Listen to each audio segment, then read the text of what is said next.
mercy and grace this dead man's life.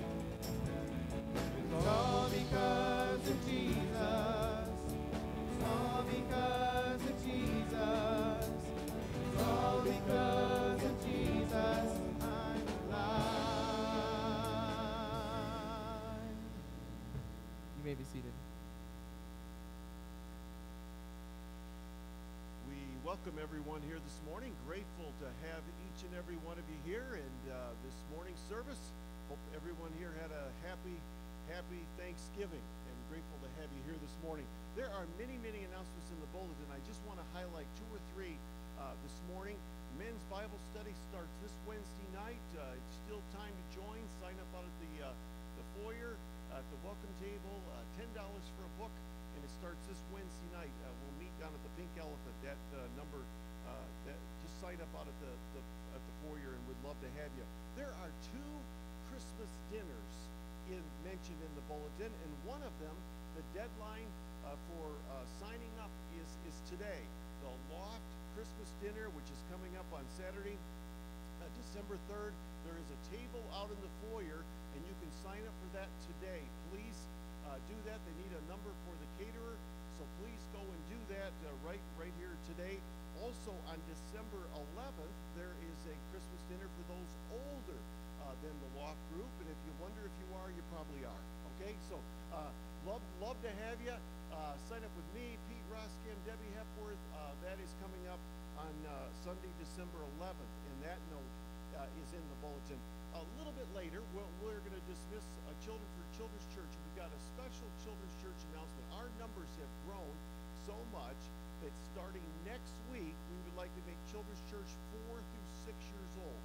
4 through 6 years old starting next week. Today will be just as normal, but we are looking for some help to have a Children's Church for 7 through 9-year-olds.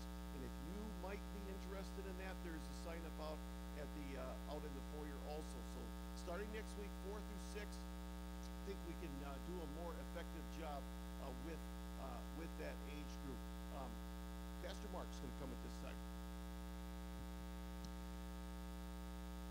Quite a few years ago, the present chairman of our missionary committee, Jack White, took a mission trip down to an orphanage in Chihuahua, Mexico, and it changed his life, and it began a series of events following that resulted in our relationship with this orphanage. Many mission trips down to Chihuahua, and some of you newer folks in the last couple years or so may keep hearing about Papa Ed and Mama Rosa, and seeing some of these adopted dear children out of this orphanage, and wonder, how did this all happen and what's going on? Well, we have Papa Ed and Mama Rosa with us this morning, and we've given them some time here in our morning service, and then the whole Sunday school hour following. So we hope that you really listen now and then stay for our 11 o'clock hour and hear a lot more of what they have to say. So, Papa, would you come and spend a few minutes with us this morning?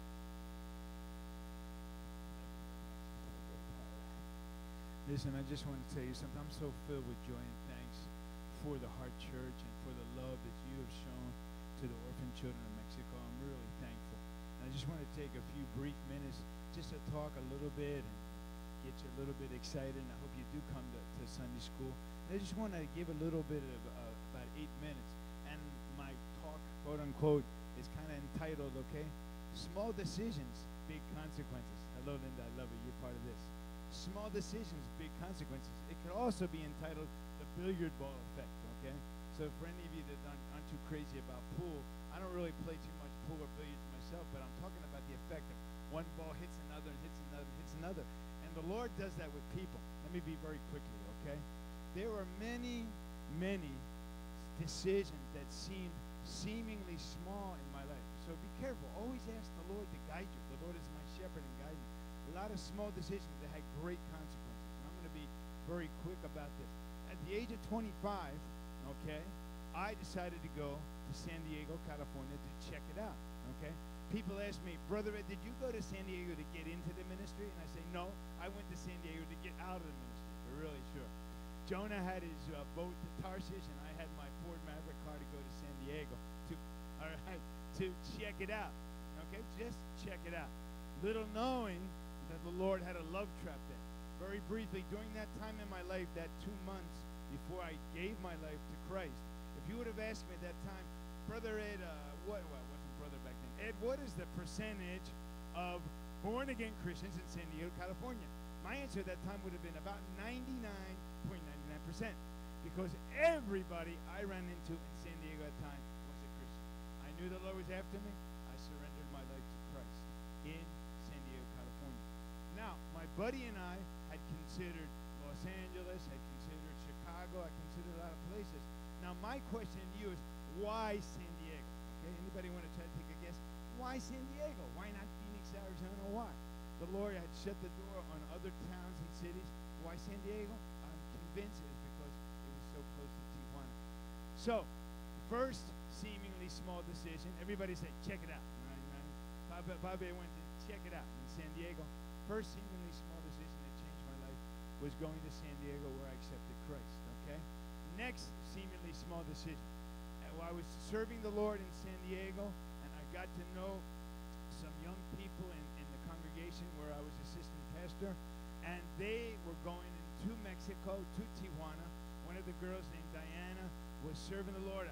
I couldn't understand how a 22-year-old single girl could go and serve the Lord at an orphanage. She learned Spanish the hard way at the orphanage, named Diana. And I said, Diana, you've really got guts. I can't believe you're doing this. Well, she said, why don't you go down with Spectrum Ministries and Brother Vaughn and check it out? Did you hear that again? Check it out, okay? I went to San Diego to check it out, and I went there. Now, this was, I was serving the Lord, so I made it a matter of prayer. I said, okay, Lord, I'll go down for 24 hours just to check it out.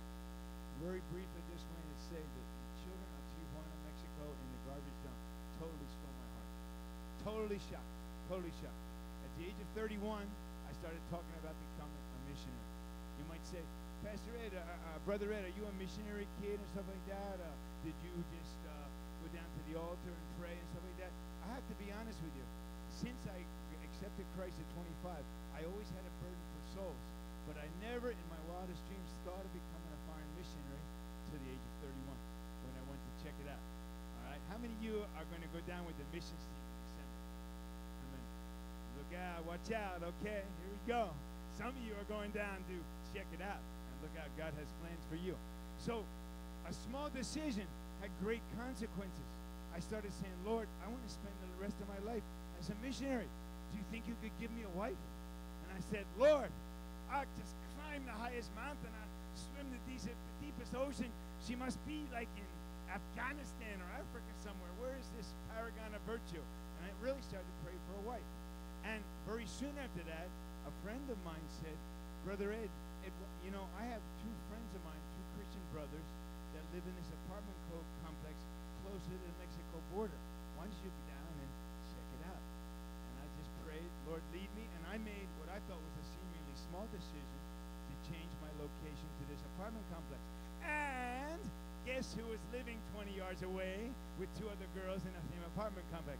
My beautiful baby. Rosa, give a wave, okay? Rosa, okay? And a small decision ended up really changing my life, okay? Then soon after that, as we started serving the Lord in the church, my pastor, Pastor John, and his wife were talked to by a man named Billy Ortiz. Says, I have a home in Chihuahua that just hasn't gotten off the ground. I'm the owner of this property. We started an orphanage there. It's not working. Pastor John and Marie, we know you have a calling on your life, an anointing for orphans. Why don't you come and just check it out, okay? And they decided to. And a relatively small decision turned out to change our lives because they saw the need in Chihuahua, and they said to Billy Ortiz, we are going back to San Diego. Even though they're our assistant pastors and we'll miss them, we're going to talk to Ed and Rosa Sela. If they say yes, they'll go. We've got a deal. We will start Lily too. If they say no, we have no deal. We're not looking for anybody else. They're the ones. And they came back and we started to go. See how big things can happen in small seeming decisions. Okay? Another time. Are you ready for this now? We're going along. We're serving the Lord in Chihuahua, man. The Lord is blessing. We're just loving on the kids. And And the Lord started sending us short-term missions team from the state of Michigan. Now, can I say something to you? I love Michigan. I really did. But before that time, I didn't know a soul in Michigan. Not a soul. Okay? I spent a grand total of 40 minutes in Michigan before that time when my plane was rerouted one day on the way to Philadelphia. That was it. And the Lord started to move in that way. Now, very quickly, Rose and I spoke at a missions conference in Cornerstone University. How am I doing with time? All right, 2 more minutes to go. I'll make it, okay? All right, don't start that trapdoor yet, okay? Here we go. Don't you love Pastor Mark? I really do. I love all the pastors. I really do with all my heart. So very quickly, we went to speak at Cornerstone University, and after we spoke and met a lot of people 3 days and were really tired, they said, we're going to give you a place to stay to rest. Brother Ed and Sister Rosa, there's only one small decision we ask you to make, please. Can you go up to the wedding, please, of Bethany and Justin, who are in there, and just come on up to a little town called Hart, okay, in Woodbridge, Hart, Michigan. Okay, at that time I didn't know, right? So we just came to what? Check it out, okay? And a small decision has incredible ramifications. Sometimes we don't even realize what God is doing because it started a billiard ball effect because the father of the bride just happened to be a man. So his name is Jack White. So what happened? Jack started going down to the orphanage and visiting people. And then Jack said to me, why don't you come up and speak at our missions conference? And we did, and we had a beautiful time. He says, Brother Ed, Sister Rosa, we know you're tired. You're going to go tomorrow to fly to Pittsburgh to see your family. But we just want you to come and check it out. Because we have a couple we want you to meet. Come on over to my house for pizza. Their names are Gary and Linda Biggs. This one we talk to. Seemingly small decision, right? Pizza with Gary and Linda Biggs. I mean, what's that going to do? But Gary and Linda decided to come down. And Linda decided to be used of the Lord gloriously. Hi, Linda, we love you. For orphan adoptions. And now, how many children from Lily are here? 11. This isn't, folks, we're going to change the name of the church. It's not going to be First Heart Baptist Church. It's going to be Lily of the Valley 3, right? Okay? Woo! All right. So, but it all started out by such small decisions. We decided to go to the wedding. We decided to meet with Linda and Gary, and lives get changed by that. I just want to really do this, and I'm gonna finish with this real quickly. Man, somebody showed me the other day. Have you seen this newspaper? You got to get a copy. No Stronger Bond. 5 of the most handsome guys I've ever met in my life, okay? They're on a soccer team. 5 Heart soccer players adopted from same Mexican orphanage. I get goosebumps every time I read that title. The other day, somebody showed me this, Linda and Pastor Mark, and I went, wow, and I prayed, and I said, Lord, they could make a movie out of this. I mean, don't you think so, man? I mean, it's incredible out of small decisions. Now, I'm going to finish by this. 2 more relatively small decisions, and I pray they're going to change all of our lives, okay? The other decision we decided to make was we decided to go to the mountains with a friend of ours, Enrique, just to check it out. We started to have Indian children in our orphanage. We decided to go and check it out in a little town called Huachochi. The Lord ripped our heart apart with the love for the Indian children. We just started an extension in Huachochi. Okay? All started out. Check it out. Now, here's the last one I'm going to win. I'm going to give it to you, Pastor Mark. Pastor Ryan and I just were talking, all right? And we decided, okay, I didn't want to do this in any way conflicting with Pastor Ryan. He was in prayer. Pastor Mark said he's a man led of the Spirit. He said to me his yes. So I'm allowed to say it. When the missions team goes down to Lily, there's going to be a trip within a trip. Because in the middle of the missions trip, some of you are going to go with us up to Huachochi to minister to the Indian children, to minister our new extension. So we just invite you to come and check it out, okay? But be careful. We love you.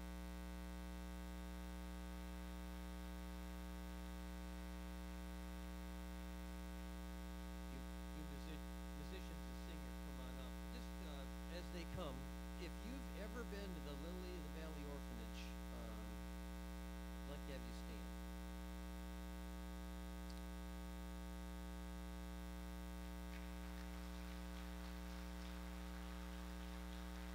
All right.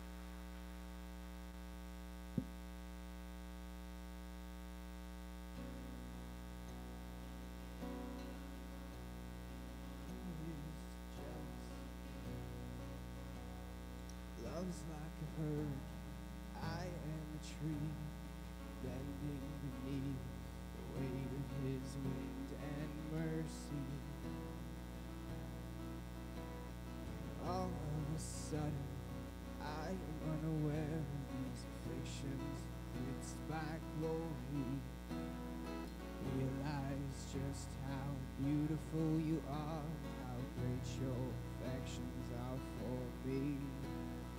Oh, how he loves us so. Oh, how he loves us, how he loves us so. He is jealous of me. Love's like a hurricane. I am a tree bending beneath the weight of his wind and mercy. All of a sudden, I am unaware of these afflictions fixed by glory. I realize just how beautiful you are, how great your affections are for me. Oh, how he loves us so. Oh, how he loves us, how he loves us so. He loves us, oh, how he loves us, oh, how he loves us, oh, how he loves. We are his portion, he is our prize, drawn to redemption, grace in his eyes. Grace is an ocean we're all sinking. If heaven meets earth like an unforeseen kiss, my heart turns violently inside of my chest. Don't have time to maintain these regrets. Think about the way that he loves us. Oh, how he loves us. Oh, how he loves us. Oh, how he loves. He loves us. Oh, how he loves us. Oh, how he loves us. Oh, how he loves. He is jealous for me. Love's like a hurricane. I am a tree bending beneath the weight of his wind and mercy.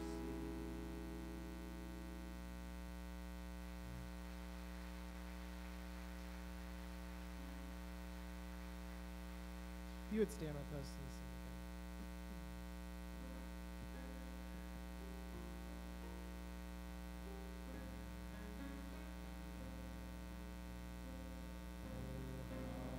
He loves you and me. Oh, how he loves you and me. He gave his life.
treasure of the earth. There's no way to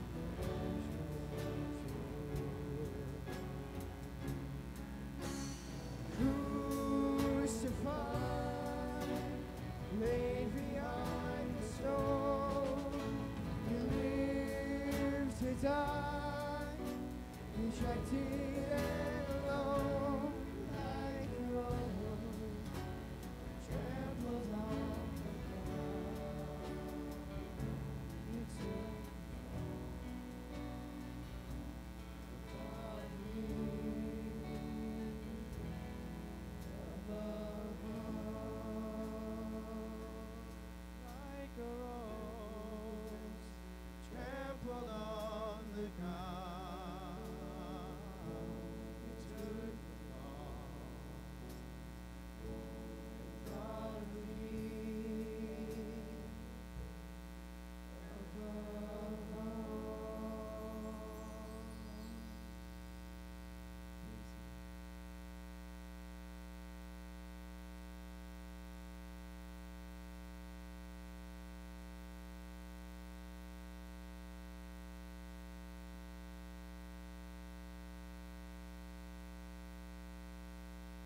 And then come for the morning morning offering. Just want to say Semper Fi to my brother over here. Lord bless. Lord, thank you for the opportunity to give back in this offering plate that you so richly blessed us. Lord, thank you for my job, for my family, and the church. Give us a heart of gratitude, Lord, as we return to you. It's so belongs to you so much. In the name of Jesus, amen.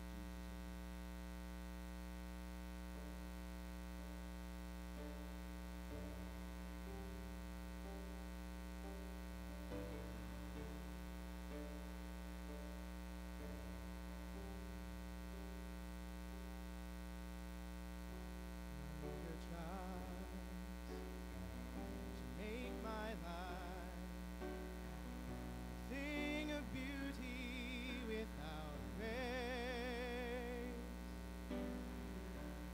Darken my day, crowd my night. In my core, Clark heart left a God-shaped place. Hallelujah, God, in His infinite mercy, left His holy throne, bled and died on Calvary. Now all my sin is white as snow, and all my life to Him I owe. Abba Father paid my heavenly toll, took this broken heart and made it whole.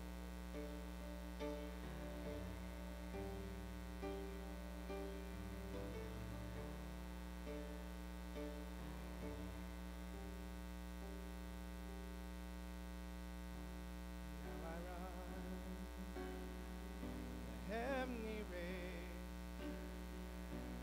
to receive the prideless prize.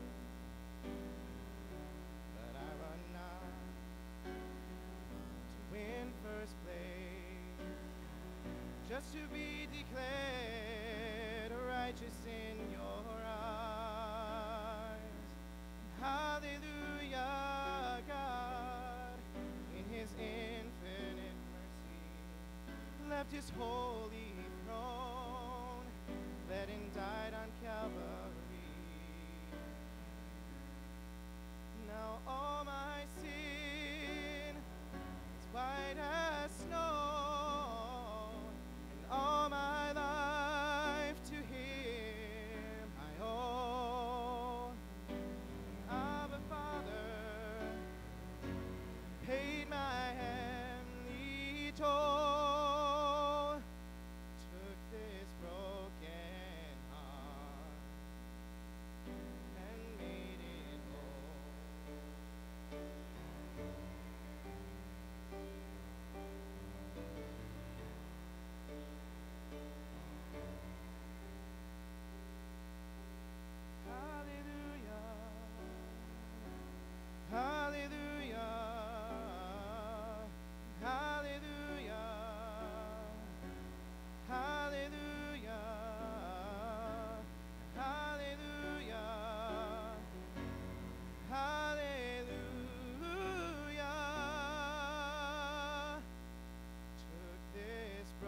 church.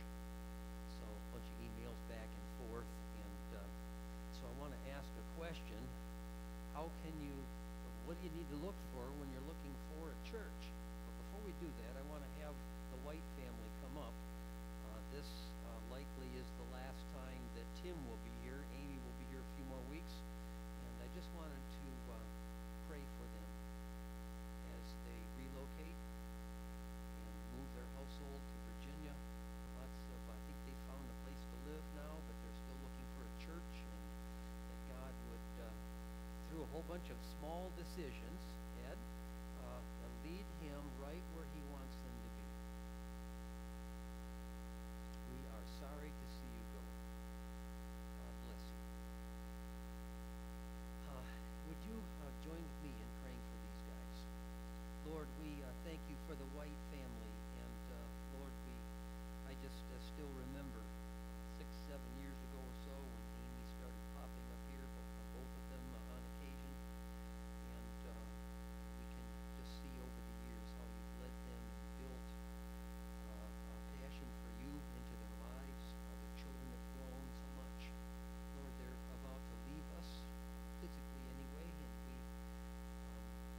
release them into your care. We pray that you'd send your angel ahead of them and bless them as they find a church where they can serve you and grow, take the next step in your journey that you have mapped out for them. Lord, put them in a place of tremendous usefulness. Bless their kids as they land in another school. May they be able to find some Christian friends that they can hang with and challenge one another and be accountable to. God, we just pray for everything from finances to keeping them from blown tires on the way to all the loose ends business-wise that they have to tie up on this end, and all the new friendships, and just being put in a position where they're away from their families and their support network and people that can care for them. God, we care for them the most. We love them, and we know that you love them more than we do. We just commit ourselves to pray for them on a regular basis for some time now. God, we just pray that you glorify yourself in them. In Jesus' name we pray. Amen. God bless you.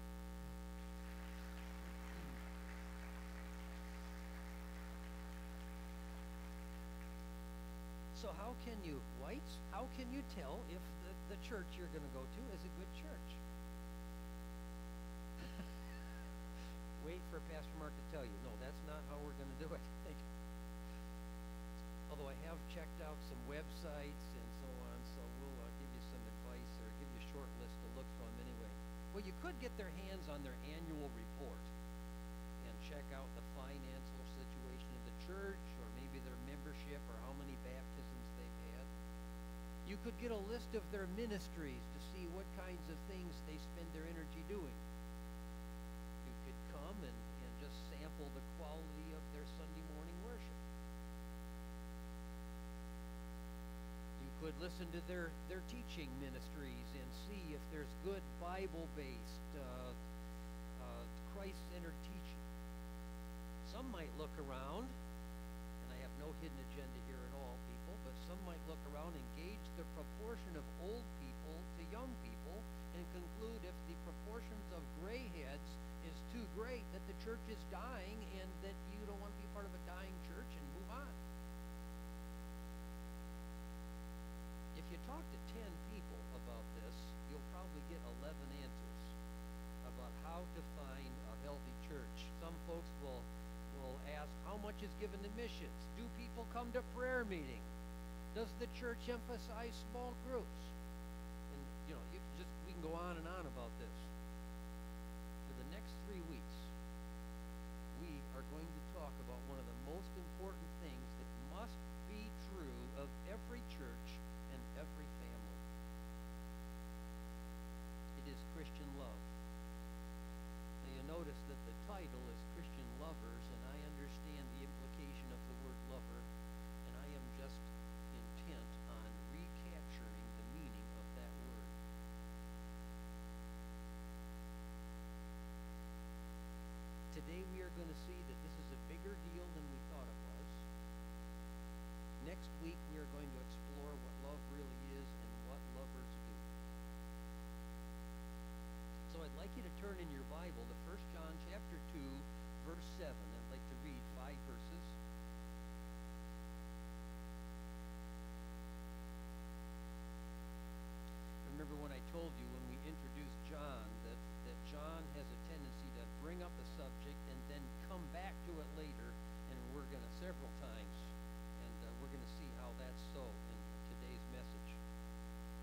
So, 1 John 2:7.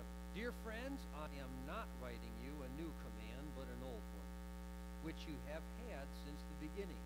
This old command is the message you have heard. Yet I am writing you a new command. Its truth is seen in him, he's referring to Jesus there, and you. Because the darkness is passing and the true light is already shining. Anyone who claims to be in the light but hates his brother is still in darkness. Whoever loves his brother lives in the light, and there is nothing in him to make him stumble. But whoever hates his brother is in the darkness and walks around in the darkness. He does not know where he is going because the darkness has blinded him. Now, in my NIV translation, this passage covers 2 paragraphs. And when we read the first paragraph, we might just be confused about what it is exactly that John is talking about. He's told us that what he wants to discuss with them is something that he calls a new command. He says this is a new command, an old command that they've had from the beginning since the first day they heard about Christ. An old command. And yet, he says, this is a new command at the same time. It's a new command that Jesus lived out and that John's friends, his readers, have obeyed. It has changed the culture of their church and the way they live. And he says that their living out this new command in some way shows that a new age is dawning. A new age is dawning because they are living this new command out. This is a big deal. In the second paragraph, John teaches about love and hate. In fact, verse 9, the first verse of the second paragraph, it's about hate. And then the middle verse, verse 10, is about love. And then verse 11 is about hate again.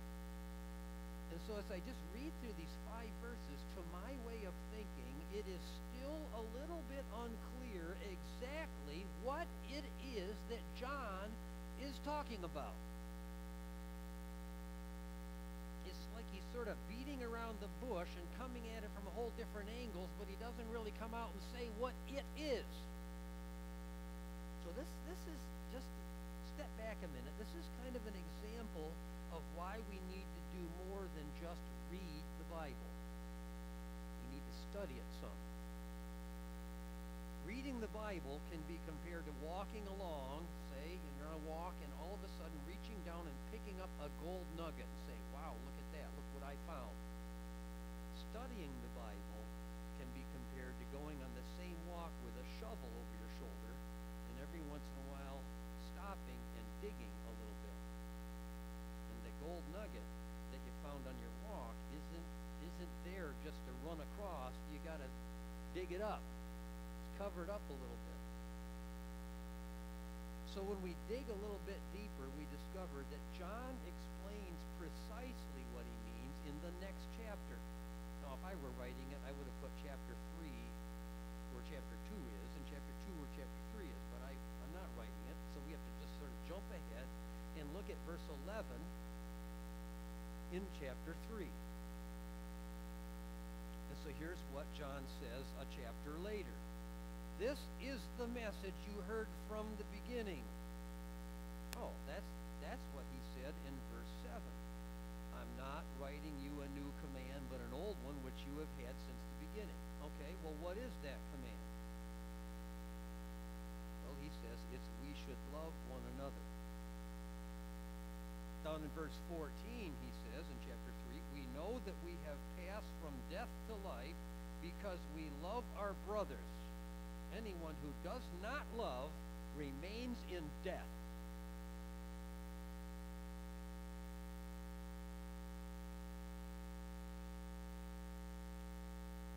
So we're going to work a lot more on this next week, but let's lay out quickly what this love actually is. So we know about love. Love is one of these words in our culture especially that everyone uses, and I don't think too many people really get what it actually is. And so if we go back to John 15, this is one of the best places we have for learning about this. I love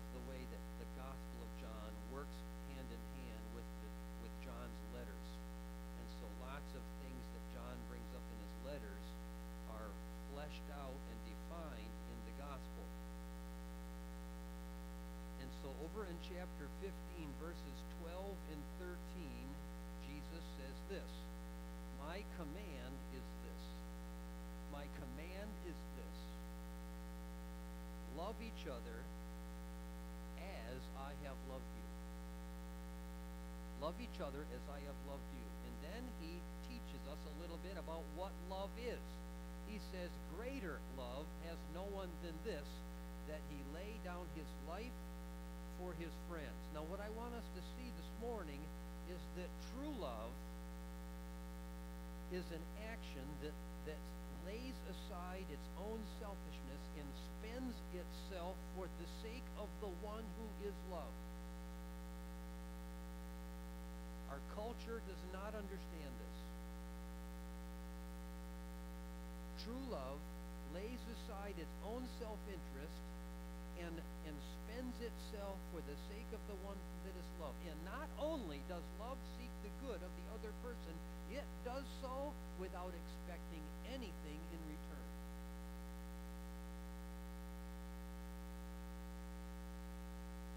Now, some people enjoy being in love because of the good feelings it brings into their lives. This is the kind of love that you run into in the halls of the high school.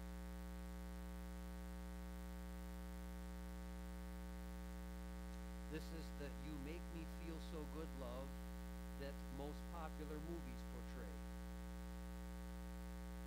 This is the kind of love that you run into sort of that leers out at you at the supermarket checkouts and the magazines and the literature that you can buy there while you're waiting in line.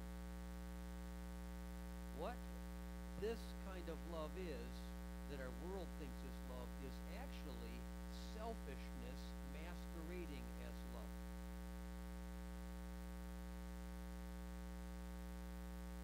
All that two people need to do who do not understand this, all they have to do is get married or even move in together, and off comes the mask and out comes the claws.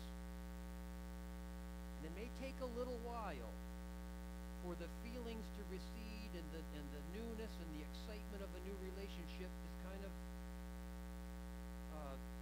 be something that they're used to, and then the selfishness starts exerting itself.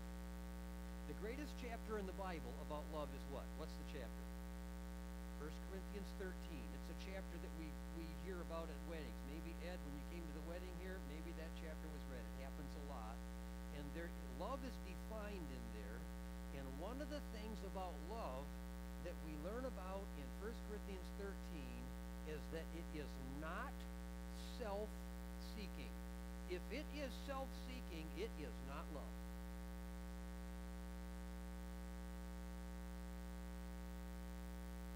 Now, there is a word that we use to refer to people who have been loved by those who don't know the difference between love and selfishness. There's a word that we use to describe people that have been loved like that, and the word is victim.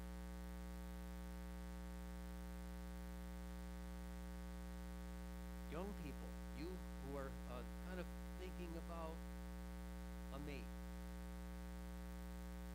if you do not insist that your future husband or wife demonstrate that he knows that true love lays aside its own self-interest, you are choosing to be a victim.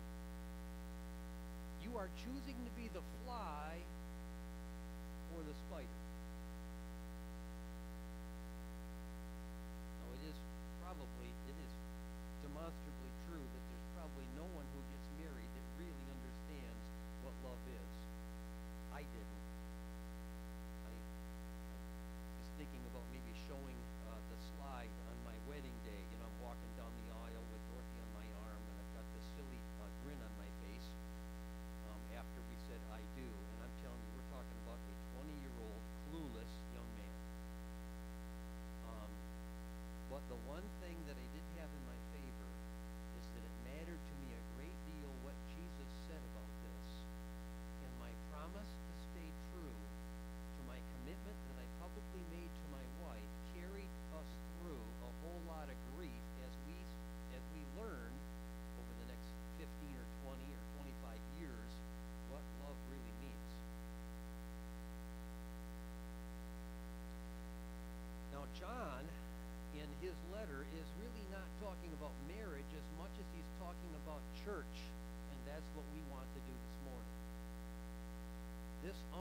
unselfish caring is what we are commanded to do at church.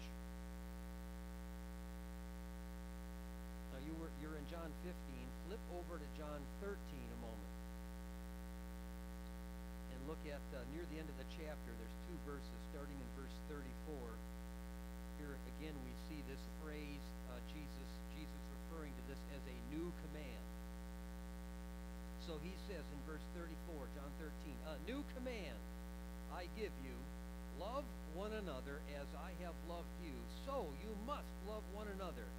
By this all men will know that you are my disciples if you love one another. So he says the two main things I want to point out here. First of all, he says that the way that we are to love each other is the way that we have been loved by Jesus. What's he say? It's right there. You love each other as I have loved you. It just can't be any plainer. The last song that we sang, I stopped singing and I wrote it down. There was a phrase in that last song where the songwriter was celebrating the fact that Jesus, and the way he puts it is, you loved me, you thought of me above all. You thought of me above all. That's what love does. That's what love does. So the way that we are to love is the sacrificial way that Jesus loves us. And then, check out verse 35. He says, by this all men will know that you are my disciples. And so what Jesus is saying here is that this kind of love will define you. This kind of love, this self-sacrificial, imitating Jesus kind of love, it is what will define you before the world. I was thinking about that. If something defines us, if love is one of the things that defines us, then this statement is also true. That if we do not have this kind of love at FBC, we don't even have a real church. You see why I'm saying that? This is the love that defines us. If we don't have it, we cease to exist. Now, the organization can go on, and you can still go through the motions, but we have lost something, and we're not even what God intended us to be if we don't have this kind of love.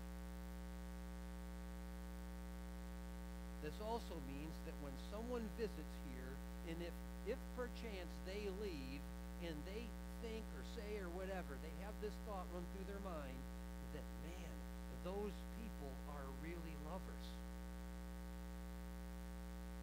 That is something that pleases the Lord a great deal.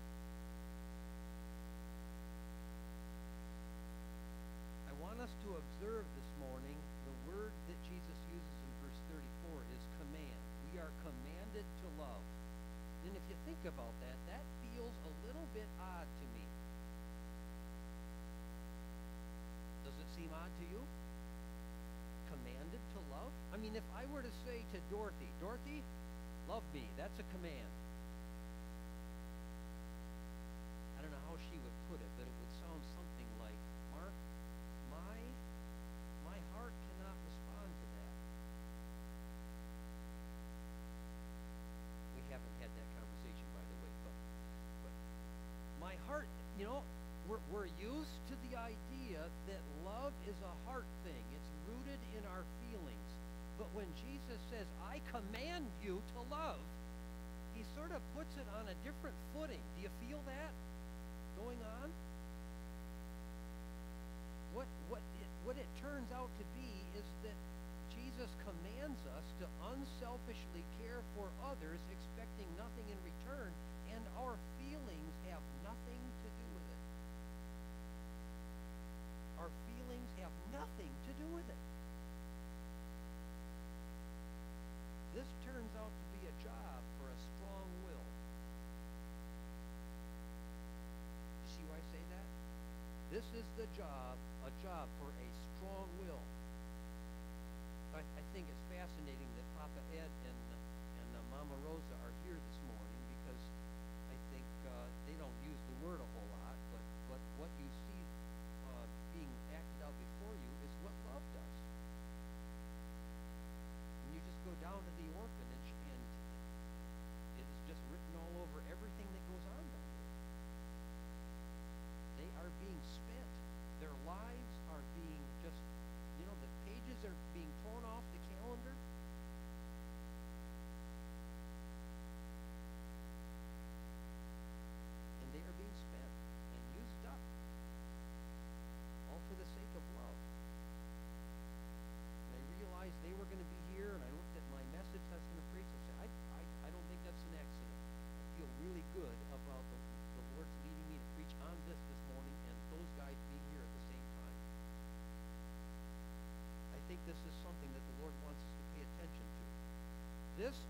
out to be something that only a strong-willed person can do, and that leads me to say this, that this is a tremendously manly occupation. This is not a job for women. I don't know what people are thinking when they say, well, church is for women and children, because what Jesus is talking about here is a job for a real man.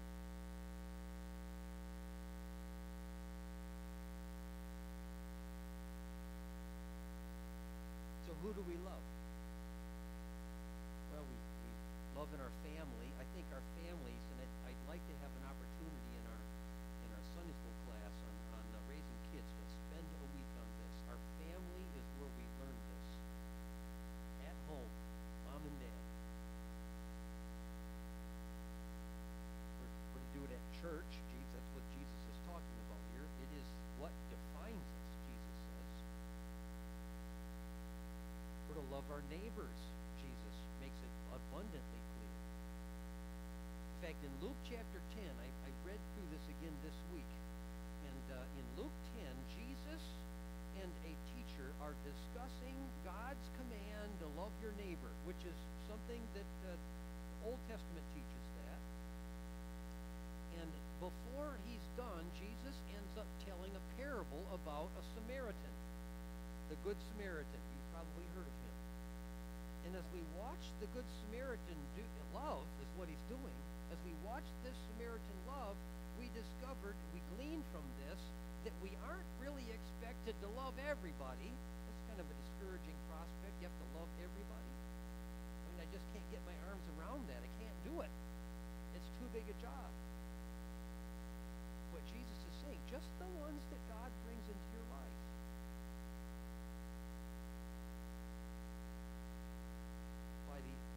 By God's ordaining, there's people that he brings into your life, and those are the ones that we are to love. And if the parable of the Good Samaritan teaches anything, it teaches us that when we love, we are to love expecting nothing in return. The Good Samaritan expected nothing in return. You can read the story for yourself in Luke 10. Over in Matthew 22, Jesus again is talking about loving your neighbor. And over there he says that if we will love God with all our heart, and if we will love our neighbor as ourselves, we will have completely fulfilled the will of God for us. That's a fascinating thing too. Like I said, this is a bigger thing than we thought it was. I have 4 questions, just sort of teaching questions. I'm not going to answer them this morning. If love is such a key thing, why don't we talk about it more? What is it about cultivating a heart that loves that puts us right where God wants us to be? Are we liable to miss vital truths about love because we live in a culture that has gotten this so very wrong? Can you think of anything more important to teach your children?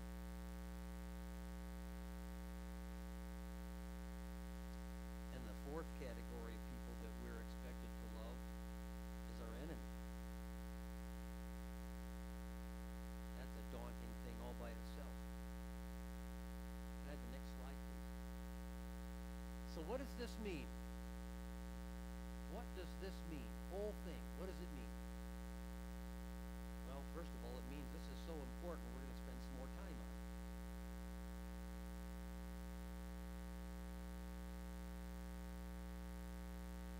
The second thing it means is, and this is just a for instance, this Tuesday the deacon board is going to consider the proposal to create an elder board, sort of a 2-board system in our church. And that this whole question that I'm raising this morning is perhaps one of the most important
simply is someone around here who makes you mad or irritates you, rubs you the wrong direction somehow, someone that you avoid, start praying for that person. Name a name, just you and the Lord. Now your goal is not to be their best friend. That's not what love asks for. Here's the measure of success, that in every way their well-being feels like a vital interest to you.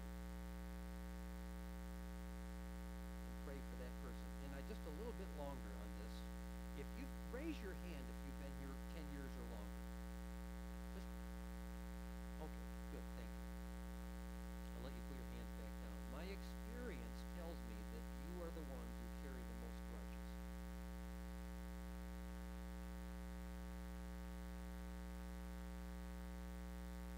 It is also likely that everyone here who had their hand raised is in the category of someone who should know better than to carry a long-standing grudge.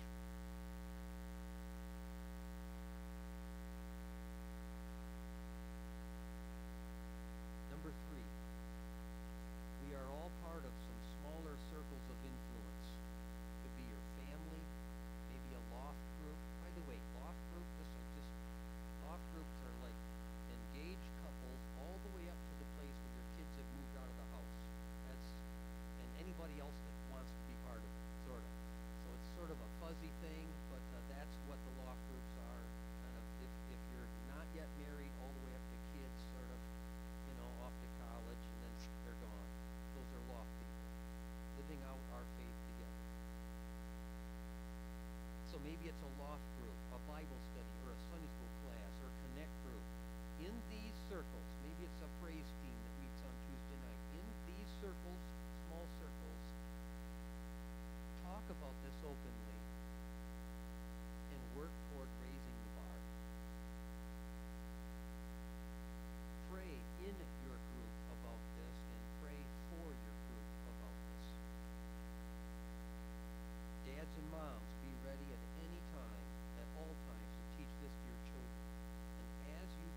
Father, we thank